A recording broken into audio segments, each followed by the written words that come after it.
Hey guys, what is up and welcome to the League of Myths episode featuring Tahm Kench. If there's a myth you want me to cover that I do not in this episode, write it down below. And if you end up enjoying it, don't forget to hit the like button. But we've got a big episode ahead of us, so let's get right into the first myth. What is the interaction between Tahm's W and Bard's journey?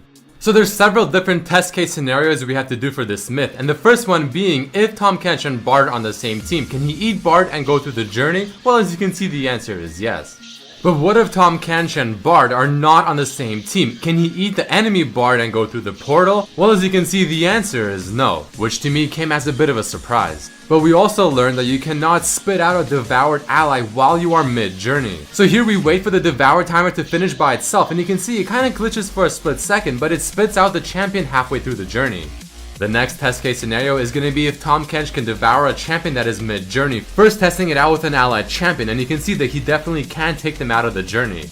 But does it act any differently if the champion you are trying to take out of the journey is an enemy champion? But as you can see, quite evidently the answer is no, it does not act differently, and you can take out either or. Moving into the next myth, what happens if a champion with a death passive dies inside of Tahm Kench? So the main question here is quite obvious: how does a passive that only activates upon death interact while they die within Tahm Kench? But with the Karthus, you see that his ghost from his passive instantly just comes right out of Tahm Kench after he dies, and he can continue doing his thing. Moving forward with Kog'Maw this time, the same thing is going to be happening to him. I put Ignite on him, finish him off with the Ignite in my stomach, and as he dies, his passive instantly comes right out of Tahm Kench, more or less right on top of Tahm Kench, and again he can act freely. And the final test case scenario, just for demonstrational purposes, is gonna be Zyra, and if you have not guessed already, it interacts the exact same way as all the other ones.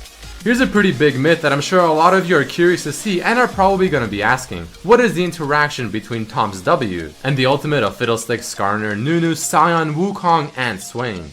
So let us start this mega myth, we'll call it, off with Skarner's ultimate. Is Tahm Kench able to save an allied champion from the grasp of the Scorpion? And the answer is most definitely yes, which I do have to say is pretty cool. But what if while Skarner is ulting, the Tahm Kench eats the Skarner instead? And you can see here the ultimate from Skarner is not stopped, and he will still latch on to whatever champion he used it on. This could be a very good way to stop the enemy Skarner from taking your ally to where you don't want him to go.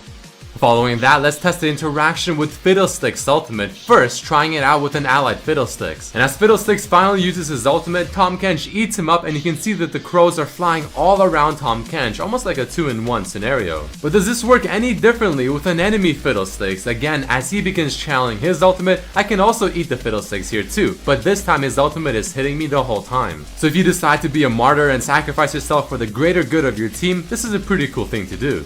Moving forward, the next one in line is gonna be Nunu. Starting it off once again with an allied Nunu, I can actually not cancel his ultimate's channel no matter what I do. I guess they implemented this feature to prevent the Tahm Kenches from trolling their Nunus. But what about if the Nunu that is channeling his ultimate is an enemy Nunu? Well, in that case, Tahm Kench can most definitely cancel his ultimate and eat him up, potentially even saving your team from a bad explosion.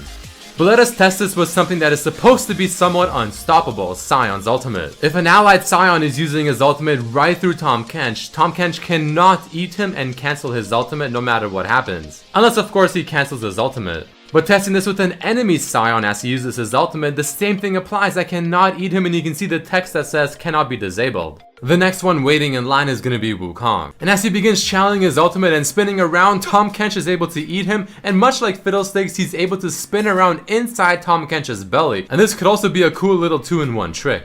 But of course, we have to test this with an enemy Wukong, and the same thing applies as it did with Fiddlesticks. I'm able to eat him while he's spinning, but I am forced to take damage every single second while his ultimate is still active. And the final one we're testing for this myth is gonna be Swain in his ultimate form, and as he turns into the bird, the crows are still flying out of him, dealing damage and of course probably giving Swain HP while he's inside Tahm Kench's belly. And if you haven't guessed already, the opposite does apply. If Tahm Kench and Swain are not on the same team, you can still eat him, and the crows will still fly out, hitting Tahm Kench himself and any enemy champion. Finally, moving on to the next myth. What happens if Tahm Kench eats Fiddlesticks while he's draining, or Singed while his Q is on?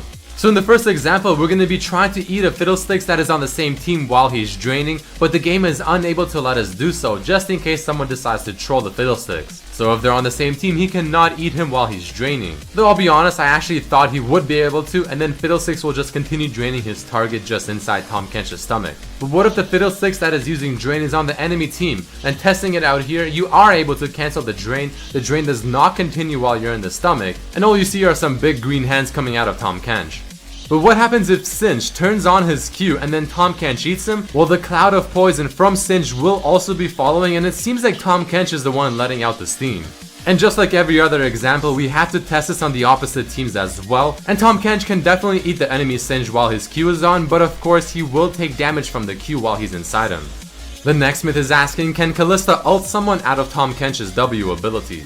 So arguably Tahm Kench's W ability Devour and Kalista's ultimate are somewhat similar in terms of how they interact with the champion. But can Kalista's ultimate save someone that is being trapped by Tahm Kench's Devour? And as I finally eat the enemy Vel'Koz, Kalista is able to use her ultimate instantly, taken right out of my stomach. But the biggest thing to note and the most interesting thing is that the Vel'Koz did not take any damage. What happens if you Zhonya's as a champion is about to come out of Tahm's W?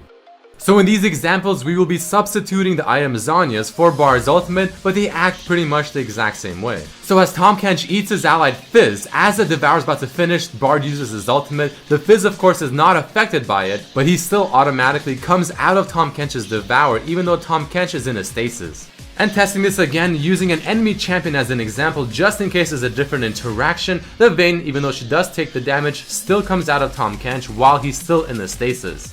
And the final myth submitted by Cowbell himself, can you have a massive all-in-one with Tahm, Kalista, and many other champions? So to answer this myth, Cowbell has very graciously let me use his clip where he did test this exact scenario. And you see in this video as a huge all-in-one happens, it is definitely possible. And you can also click here on the video if you want to check out Cowbell's video itself on his channel. But huge shoutouts to my boy. But speaking of shoutouts guys, I want to give a quick shoutout to one of my sponsors, Alpha Draft, where you can go on their site, draft your fantasy LCS team, win prizes, enter for free, and it's really a whole lot of fun. Truly making the LCS experience much more exciting. I'll leave a link to the website down below, highly recommend checking it out. But thank you all so much for watching. If you did enjoy, please definitely throw in a like, share it with your friends, check out the other episodes of this series and my other videos, and submit more Tahm Kench myths down below to have a chance to be featured in part 2 of the Tahm Kench League of Myths series. But I thank you all for watching and hope to see you for the next one. Peace.